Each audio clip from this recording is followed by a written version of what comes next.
하나님의 말씀 받습니다. 오늘 우리에게 주신 하나님의 말씀 사도행전 26장 24절에서 31절 다 자리에서 일어나셔서 하나님의 말씀을 받겠습니다. 제가 읽겠습니다. 바울이 이같이 변명하매 베스도가 크게 소리내어 이르되 바울아 내가 미쳤도다. 내 많은 학문이 너를 미치게 한다 하니 바울이 이르되 베스도 각하여 내가 미친 것이 아니요 참되고 온전한 말을 하나이다. 왕께서는 이 일을 아시기로 내가 왕께 담대히 말하노니 이 일에 하나라도 아시지 못함이 없는 줄 믿나이다. 이 일은 한쪽 구석에서 행한 것이 아니니이다. 아그리빠 왕이여 선지자를 믿으시나이까 믿으시는 줄 아나이다.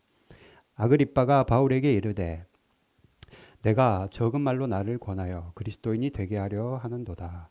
바울이 이르되 말이 적으나 많으나 당신뿐만 아니라 오늘 내 말을 듣는 모든 사람도 다 이렇게 결박된 것 외에는 나와 같이 되기를 하나님께 원하나이다 하니라. 왕과 총독과 번이게와 그 함께 앉은 사람들이 다 일어나서 물러가 서로 말하되 이 사람은 사형이나 결박을 당할 만한 행위가 없다 하더라. 아멘. 다 자리에 앉겠습니다. 잠깐 예배를 위해서 기도하겠습니다. 하나님, 오늘 성탄주일 사랑하는 성도들이 하나님의 몸된 교회에 모여 이렇게 하나님 앞에 예배를 드립니다. 이 예배 가운데 하나님의 영광이 나타나게 하시고 오늘도 주님 만나게 하시고 사랑하는 성도들 새해를 준비하며 성령으로 충만케 하여 주시옵소서. 예수님의 이름으로 기도드립니다. 아멘. 네, 할렐루야. 여러분 이렇게 어떤 사람들은요 예수님을 상상 속의 인물이다 말하기도 합니다. 여러분 들어보셨을 거예요, 그죠? 안티 기독교인들. 예수님은 역사적인 인물이 아니야. 상상 속의 인물이지. 악한 세상이 이런 어떤 부조리를 무찌르고 선하고 착한 그런 사람들을 구원해 주시기 위한 우리 인간의 그런 욕망이 만들어낸 상상 속의 인물이다 말하는 사람들이 실제로 있어요. 그러나 또 다른 사람은 아니야. 예수님은 실제 역사 속에 살아 계셨던 분이야. 실존했던 인물이야. 우리 시간이 나누어지는 거 있잖아. BC와 AD는 예수님을 기준으로 나누어지잖아. 예수님은 실제 살아 계셨어. 말은 그렇게 해요, 말은. 그런데 하나님의 아들은 절대 아니야. 어떻게 하나님의 아들이 저렇게 비참하게 십자가에서 못 박혀서 저렇게 죽을 수가 있는가? 그가 실존했던 인물인 것은 맞지만 하나님의 아들은 아니야 말하는 겁니다. 우리가 사도행전 지금 이제 거의 다 끝나가는데요. 바울이 그랬어요, 바울이. 예수님은 단지 사람들에게 좋은 것을 알려주고 하나님의 말씀을 풀어주는 조금은 머리가 비상한 사람일 뿐이지 메시아라는 그런 소문 그거 다 헛소문이야. 메시아? 아니야. 예수님 메시아 아니야. 너희들이 그건 잘못 알고 있고 떠도는 소문이야 라고 말하는 거예요. 오히려 유대교를 비방하고 예수님이 유대교를 부정하고 비방하고 또 스스로 하나님의 아들이라 말하는 것 때문에 이거는 신성모독죄야. 여러분 당시에요. 신성모독죄는 굉장히 큰 죄였습니다. 신성모독죄로 저 사람은 죽어 마땅한 범죄자다. 그러니 저 사람은 처벌받아야 돼. 그러니까 바울이요. 예수님의 그 제자들을 뭐라고 얘기했어요? 도당이라고 얘기했잖아요. 도당이라 얘기하면서 계속 그 사람들을 핍박하고 쫓아다니고 죽이려고 하고 평생을 그렇게 살았던 이유가 바로 그거예요. 메시아로 안 믿었다라는 겁니다. 그런데 다메섹 가다가 예수님 만났어요. 이미 십자가에 달려 죽은 예수님을 다시 만났습니다. 이거는 전혀 상상도 못한 일. 예수님을 그곳에서 만난다라고는 생각도 못했어. 왜? 이미 죽은 사람이니까. 한낮의 햇빛보다 더 밝은 빛이 비추었다. 그리고 예수님의 음성을 들었고 그렇게 드라마틱하게 극적으로 예수님을 만났다. 이거는 원하던 일도 아니에요. 도저히 불가항력적인 그런 강력한 예수님의 그런 어떤 임재, 그런 예수님의 권능, 그리고 불가항력적인 큰 음성 그런 것들을 들으면서 바울이 완전히 꼬꾸라졌다라는 거예요. 예수님을 만나고. 여러분, 어떤 한 사람이요, 한 개인이 인생이 바뀌기 위해서는 그 인생을 바꿀 만한 큰 사건이 있어야만 되는 겁니다. 그죠? 또는 그런 인생을 바꿀 만한 어떤 대단한 사람을 여러분 만나야만이 그 사람의 인생이 그때부터 바뀌는 거예요. 여러분, 바울이 그랬습니다. 완전히 새로운 인생, 거듭난 인생, 제2의 인생을 살아가는 거예요. 세상적인 그런 권력들 있잖아요. 여러분, 실은 여기 권력이라는 게 엄청나게 이게 중독성이 있는 거거든요. 마약과 같다라는 거죠. 권력을 잡기 위해, 그리고 돈 모으기 위해서, 또 높은 자리에 올라가려고 최고의 학문에서 여러분 공부를 했고 최선을 다해서 여러분 자기가 맡은 그 일을 직무를 감당했다. 당시 많은 사람들이 생각한 것처럼 부귀영화, 우리가 그 세상에 있는 그 부귀영화 있잖아요, 여러분. 그것만 위해 살아갔던 사람이 바울이다. 그런데 다메섹에서 예수님을 만난 이후 그 인생이 완전히 바뀌었다. 주님을 모를 때는 이스라엘 사람들을 핍박하고 잡으러 가고 제자들을 핍박하고 잡으러 가고 그렇게 예수님을 핍박하던 자가 이제는 이방인들에게 복음을 전하려고, 예수님을 전하려고 남은 인생을 오롯이 주님에게 이제 올인하기로 했다. 여러분, 바울이요, 예수님을 만난 이 사건은 바울에게는 인생의 터닝 포인트 같은 큰 사건이었습니다. 이제는요, 세상적인 그런 부귀영화, 출세를 안 바라는 거예요. 통장 잔고 필요 없다라는 거예요. 바울이 받았던 수많은 그 박사 학위들, 가말리엘 문화에서 배웠던 그 학위 같은 것들 아무것도 필요 없다라는 거예요. 배설물처럼 버려야 될 것이다라고 말하는 겁니다. 오직 살아계신 주님을 만났기 때문에 이제는 예수님을 위해 오직 복음을 위해서만 살아가겠다.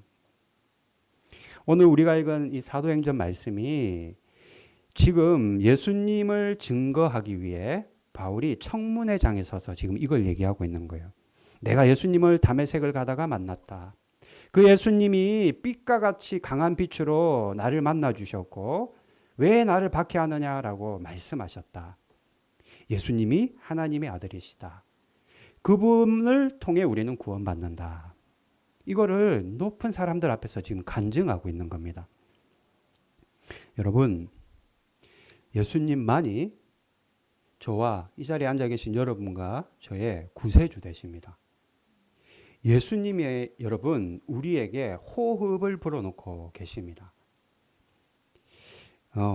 여러분 정말로요, 바울과 같이 우리 또한 예수님을 여러분 정말로 깊이 만나야만 합니다. 전심으로, 그죠? 전심으로 우리가 예수님을 만나야 된다라는 거예요. 우리 어디 나가면은 그리스도인이라고 우리가 말하잖아요. 여러분, 그리스도인이라는 그 말 자체가 그리스도를 믿는 사람들을 그리스도인이라고 말하는 거 아니겠어요? 그런데 이 시대를 여러분 살아가는 여러분들 다른 교회도 가봤을 거 아니에요. 참으로 안타까운 거는 교회 다니는 그리스도인들 가운데 예수 안 믿는 그리스도인들이 굉장히 많습니다. 목회자들도 마찬가지요. 참 부끄러운 이야기죠. 여러분 왜 그럴까요?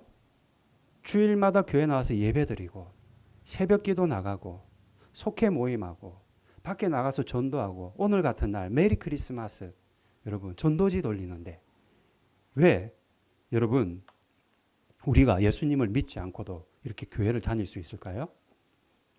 다른 이유가 없어요, 여러분. 정말로 내가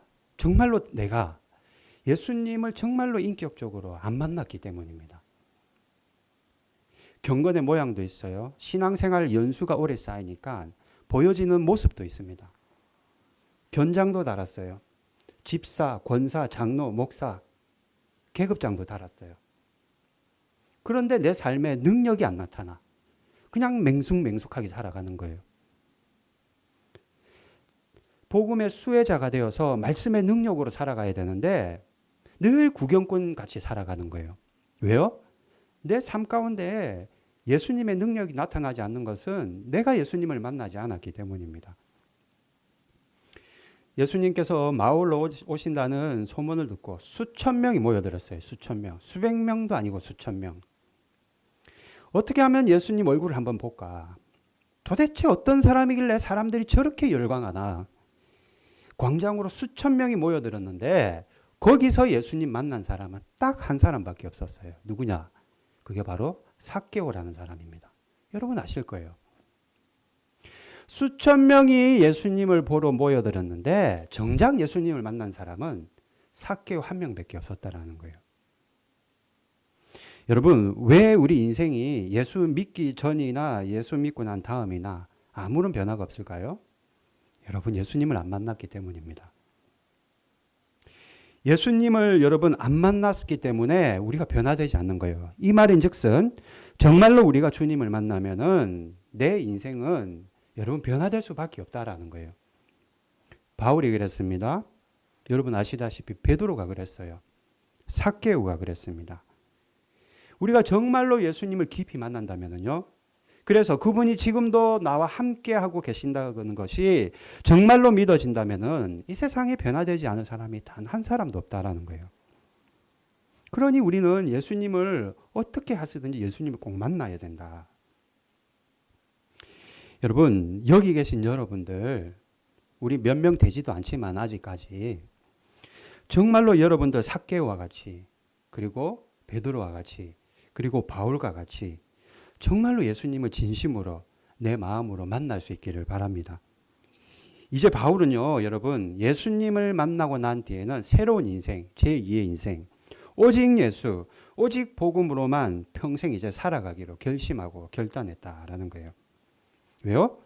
그들도 나와 같이 예수님을 깊이 만나기를 바랐기 때문이에요. 29절 말씀 같이 읽어볼까요? 29절 시작. 바울이 이르되 말이 적으나 많으나 당신뿐만 아니라 오늘 내 말을 듣는 모든 사람도 다 이렇게 결박된 것 외에는 나와 같이 되기를 하나님께 원하나이다 하니라.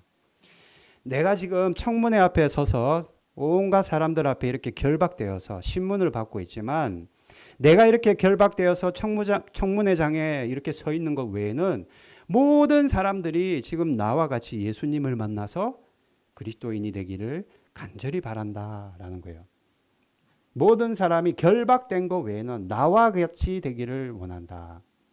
나와 같이 예수님을 진짜로 만나기를 원한다. 자, 그렇다면 여러분 예수님을 만나서 그리스도인이 된다라는 게 뭐냐라는 거예요. 도대체가. 예수님 만나면 내 삶이 변화된다는데 뭐가 변화된다라는 거예요. 도대체가. 어떤 변화가 있는가. 18절 말씀 띄워주세요. 18절 시작. 죄사함과 나를 믿어 거룩하게 된 무리 가운데서 기업을 얻게 하리라 하더이다.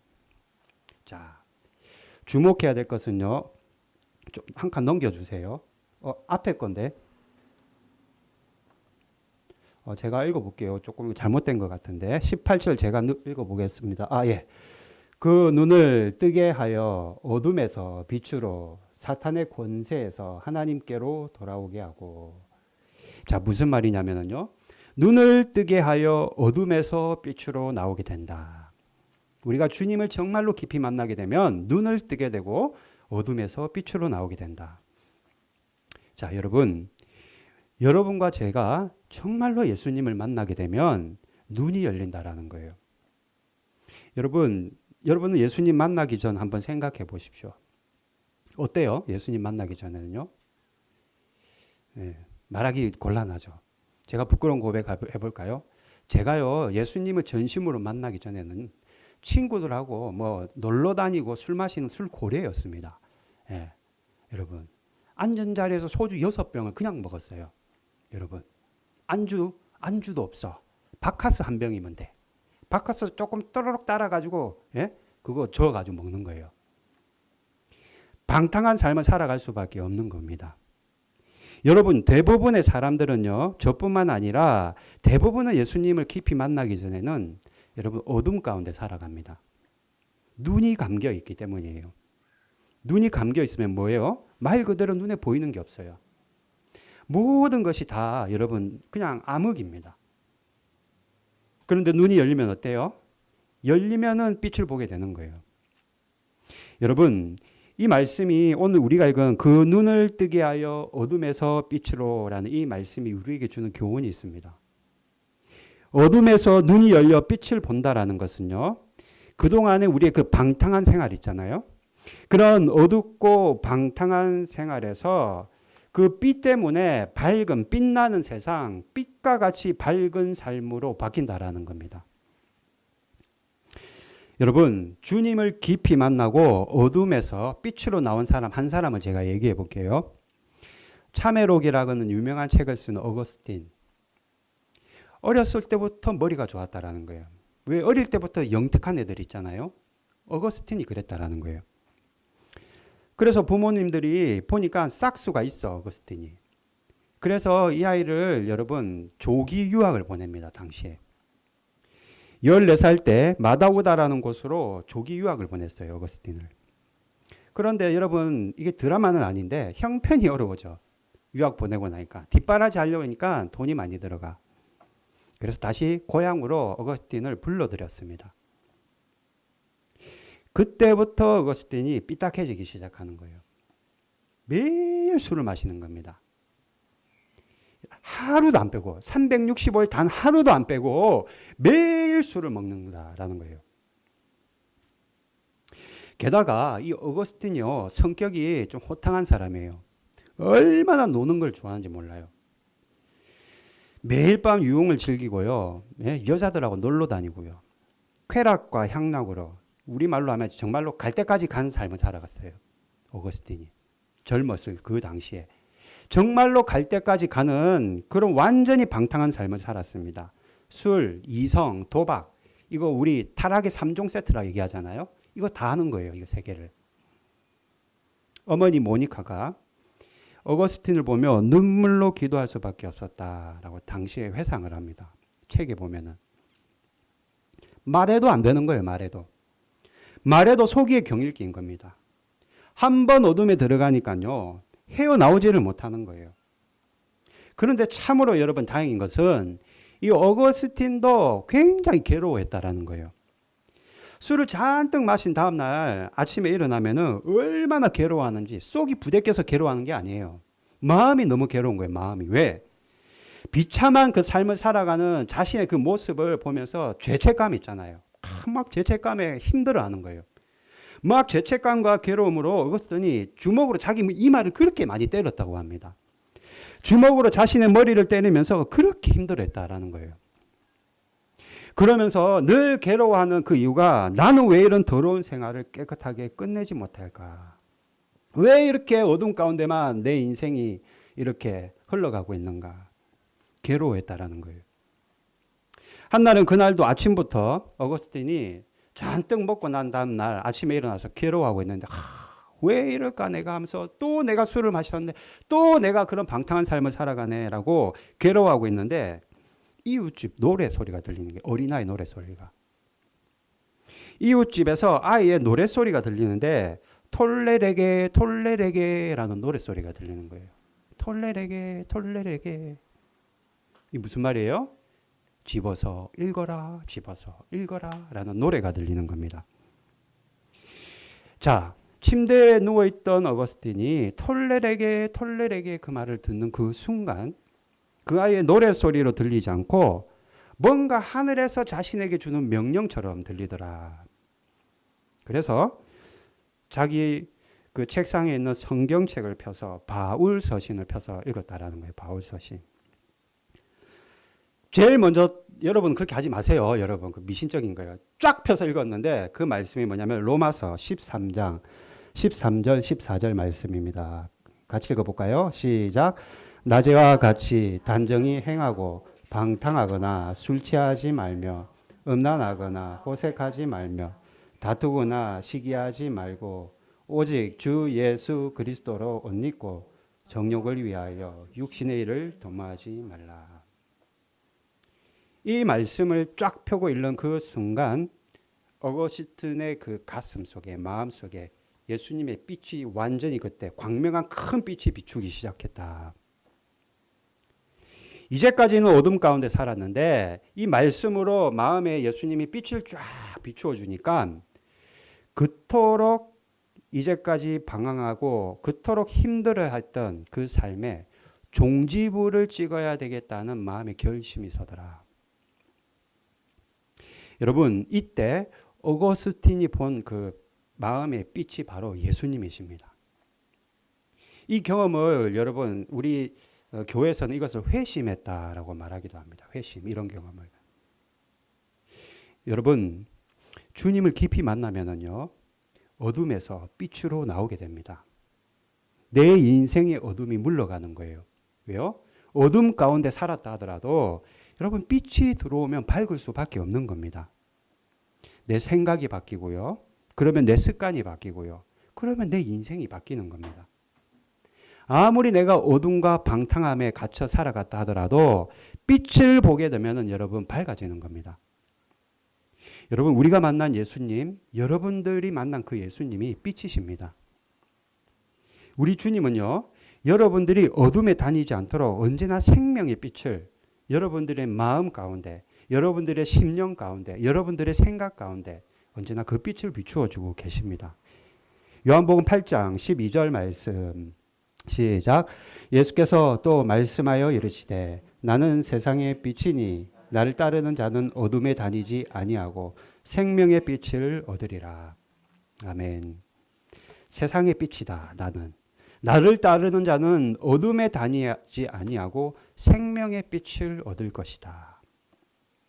여러분, 중요한 것은 빛으로 오신 예수님이 이미 여러분 안에 계십니다. 지금 오늘 우리가 예배드리는 이 시간도 여러분, 지금 현재도 여러분 안에 임재하고 계십니다. 그리고 여러분들 인생 가운데 항상 동행하고 계시면서 여러분들 인생의 그 어두운 부분들, 어릴 때 내가 자라면서 부모에게 받았던 상처들, 친구들에게 받았던 여러 가지 쓴뿌리들, 그리고 과도한 나에 대한 기대감과 그런 걸로 인한 부담감들, 또는 사랑하는 사람과 헤어지게 되는 그런 아픔들, 그런 어둡고 상처가 되고 때로는 그런 걸로 인한 방탕한 것들이 우리 인생을 틈타지 못하도록 예수님이 언제나 빛을 비추어 주고 계시다. 여러분, 빛으로 오신 그 예수님 때문에, 그분의 강력한 빛 때문에 우리가 어둠 가운데 거하지 않고 여러분 우리가 은혜 가운데 살아갈 수 있는 겁니다. 이제 여러분 다음 주만 지나면 새해잖아요. 한 해 가면은 여러분 참으로 아쉬운 게 많지 않습니까? 그죠?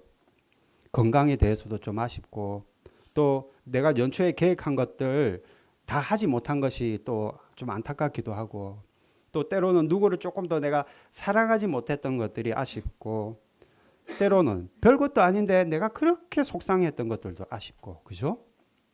그런데 여러분, 가장 아쉬운 것은, 그런 것보다 가장 아쉬운 것은 내 안에 빛으로 오신 예수님 안에 내가 거하지 못한 것이 여러분 가장 아쉬운 겁니다. 그렇다면 여러분 2024년도에는요, 주님이 비추시는 그 빛 가운데 거하시면서 가장 축복된 한 해를 살아가시기를 바랍니다. 내 안에 있는 그 어둠들, 내 안에 있는 그 상처들, 내 안에 아직까지도 버리지 못하는 여러 가지 세상적인 염려들, 걱정들, 그것들이 예수님의 빛이 비추어 주실 때 온전히 심리 밖으로 도망간다라는 것. 그러면 빛이신 예수님을 꼭 만나야 된다라는 것. 여러분 꼭 기억하시기를 바랍니다. 우리 삶에 조금이라도, 진짜 요만큼이라도 여러분 어둡고 방탕함이 있다면, 혹여나 내가 2023년도에는 그런 삶을 내가 살았다 하면은 2024년도에는 빛이신 예수님, 빛을 비추어 주시는 그 예수님, 이 빛이 뭐예요? 은혜예요. 은혜. 그 빛, 그 은혜로 여러분 2024년도에는 승리할 수 있기를 바랍니다. 자, 첫 번째 우리가 주신 말씀, 우리가 예수님을 정말로 깊이 만나게 되면 방탕한 삶에서 나와 주님이 원하시는 삶을 살아가게 되는 거구나. 두 번째, 우리가 주님을 깊이 만나게 되면은요, 사탄의 권세로부터 하나님께 돌아오게 됩니다. 18절 다시 한번 볼까요? 18절 말씀. 네, 같이 읽게요. 시작. 그 눈을 뜨게 하여 어둠에서 빛으로 사탄의 권세에서 하나님께로 돌아오게 하고 빛으로 나오게 하는 것뿐만 아니라 사탄의 권세에서 하나님께로 돌아오게 하는구나. 예수님을 만나면 우리가 하나님께 돌아가게 되는 것이구나. 여러분, 하나님께 돌아간다라는 것, 이게 무슨 말이냐? 여러분, 언제나 하나님의 그 눈을 의식하고 하나님이 나의 일거수일투족을 다 밝히 바라보고 계신다라는 것을 내 잠재의식으로 의식하는 것. 내가 무엇을 하든지 간에, 내가 어디에서 누구와 있든지 간에 하나님이 지금 나를 바라보고 계시다. 나의 모든 삶을 불꽃 같은 눈동자로 지켜보고 계시다라는 것을 내가 의식하는 것. 이것이 바로 하나님께 돌아오는 것이다. 여러분, 제가 아까 그리스도인인데 예수님을 안 믿는 분들이 있다 했잖아요. 그분들의 특징이 있어요. 뭐냐? 하나님이 눈에 안 보이니까 하나님이 나를 본다고 생각을 하지 않아요. 그러니 여러분, 하나님이 나를 본다고 생각하지 않으니까 여러분 믿어지지가 않는 거예요. 하나님 존재 자체가. 여러분, 그러나 하나님께로 돌아오는 자들은 반드시 하나님이 내가 무엇을 하든지 간에, 식사를 하든 친구들과 교제를 하든 학교에서 공부를 하든 가사 일을 하든 심지어는 여자친구와 데이트를 하든 언제나 하나님이 나와 함께 하고 계셔서 나의 그런 모습들을 일거수일투족을 다 바라보고 있다는 것을 항상 의식해야 된다는 거예요. 항상. 여러분, 예수전도단 아시죠? 예수전도단. 로렌 커닝햄 목사님이 만드신 세계에서 가장 큰 그래도 선교단체. 그러면 예수전도단 아니겠어요? 그죠? 예수전도단이 초창기 때 실제로 있었던 이야기입니다. 배를 구입하기로 했어요. 배. 바닷속에 다니는 배. 만민에게 복음을 전하라는 하나님의 음성을 듣고 커닝햄 목사님이 예수전도단을 만들었는데 안 되겠다. 배를 구입하죠. 어디 가서. 배를 구입해서 큰 배를 구입해서 세계 각지의 항구를 이렇게 돌아다니면서 복음을 전하자. 그게 제일 빠르겠다. 배를 구입하기로 했어요. 근데 여러분, 통통 배가 아니에요. 아시다시피 배가 한두 푼이 아닌 거예요. 그래서 안 되겠다. 세계 각지에 있는 그 지부들이 있을 거 아니에요. 예수 전도단 지부들. 지부들을 통해서 각지에서 그 배를 살 수 있는 후원금을 모집했다라는 겁니다. 그런데 돈이 많이 모여가지고요. 다행스럽게도 계약금을 준비할 수 있었고 중도금을 치를 수 있게 됐어요. 이제는 날짜만 되면은 이제 마지막 잔금만 치려면 배를 가져오는 거예요. 계약금도 냈고 중도금도 냈어. 마지막 이제 잔금만 내면 돼. 그래서 커닝햄 목사님과 예수전도단의 중직들이 다 모였다라는 거예요. 회의실에. 언제 잔금을 치를 것이고 어떻게 배를 누가 가져올 것인지를 회의를 가지기 위해서 다 모였다라는 거예요. 중직들이. 그리고 회의를 가지는데 이게 의견이 잘 모아졌다라는 거예요. 회의가. 그래서 생각보다 빨리 회의를 마치고 이제 회의장을 이제 나가려고 하는데 마지막으로 로렌 커닝햄 목사님이 회의장 불을 딱 끄고 문을 닫고 나오려고 하는데 뭔가 이상하더라는 거예요. 뭔가. 그래서 다시 불이 꺼진 그 회의장 안을 이렇게 쳐다봤다라는 겁니다. 쳐다보니까 그렇게 불이 꺼진 그 회의실 안에 예수님이 혼자 쓸쓸하게 서 있는 모습을 보게 되는 거예요. 예수님이 그냥 우두커니 혼자 그 불 꺼진 그 회의실 방에 서 있더라는 겁니다. 우두커니 혼자서. 무슨 말이에요? 배를 구입하고 여러분 복음을 전하는 이 일에 예수님은 완전히 소외되어 있었다라는 거예요. 계획을 세우고 배를 마련하고 가져오는 그 모든 과정 가운데 인간들의 그 생각과 계획만 있었지 그 어디에도 예수님은 없더라는 거예요. 커닝햄 목사님이 이것을 그날 깊이 깨달은 거예요. 깊이. 이 일을 계기로요. 커닝햄 목사님은 그 구입한 배를 OM 선교회라는 유명한 선교 단체가 있어요. OM 선교회에다 그 배를 기증하게 됩니다. 이 배 이름이요, 여러분 로고스 호프라는 배예요. 사진 한번 보여주시겠어요? 로고스 호프 적혀 있죠. 로고스 호프. 이 배가 한국에도 여러 번 왔다 갔어요. 제가 쌍둥이인 거 아시죠, 여러분? 저희 쌍둥이 형이요. 이 배를 탔다니까요. OM 선교에다가 예수 전도단에서 이 배를 기정해 버린 겁니다. 이 일 때문에요. 커닝의 목사님이 이 예수님이 우두커니 서 있는 그 모습을 그날 예수님을 만나고 나서 완전히 그 사역의 방향이 바뀌어 버린 겁니다. 예수 전도단을 이제까지는 인간의 계획과 인간의 안목과 우리 모아지는 의견을 따라서 사역이 진행됐는데 이날 예수님을 만나고 우두커니 서 있는 그 예수님을 본 그날 이후로는 완전히 이제는 사역이 바뀌는 거예요. 큰 깨달음을 얻은 거예요. 무슨 말이에요? 우리말로 하면은 빛이 비추어진 거예요. 마음 가운데 빛이. 이제는 어디에서든지 무엇을 하든지 간에 어디서 무엇을 하든지 간에 먹는 일이든지 마시는 일이든지 어떤 일이든지 간에 사역하는 일, 교회에서 찬양하는 일, 어디 가서 집회를 하고 기타를 치는 일까지도 오로지 주님이 함께 계심을 믿고 주님을 바라보기 시작했다는 거예요. 예수님을 바라보기 시작했다는 거예요.